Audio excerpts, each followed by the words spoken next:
করে আপনারা ইউরোপে ফ্যামিলি সহ সেটেল হতে চান, মানে হচ্ছে যাদের কাছে মোটামুটি ভালো অ্যামাউন্টের টাকা আছে এবং আপনারা ইউরোপে সেটেল হতে চাচ্ছেন বউ বাচ্চা মানে পুরো ফ্যামিলি সহ, তাদের জন্য আজকে ইউরোপের দুইটা দেশের নাম বলবো, যেই দুইটা দেশে আপনি বাড়ি কিনে নিয়ে সপরিবারে সেটেল হতে পারবেন।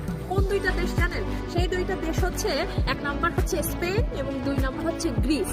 তো স্পেনের বর্তমানে যে নিয়ম, বর্তমানে সরকার রেসিডেন্স পারমিট পাওয়ার জন্য যে নিয়ম করেছে, তাতে করে আপনি ইউরোপে বাড়ি কিনে নিয়ে আপনি সহজেই কিন্তু সে দেশে থেকে যেতে পারবেন। শুধু তাই না, আপনি কিন্তু টুরিস্ট ভিসার মাধ্যমেও কিন্তু ওই দেশে গিয়ে আপনি ওখান থেকে ব্যবসা বাণিজ্য করার যে সুযোগটা, সেই জিনিসটা আপনি করে নিতে পারবেন।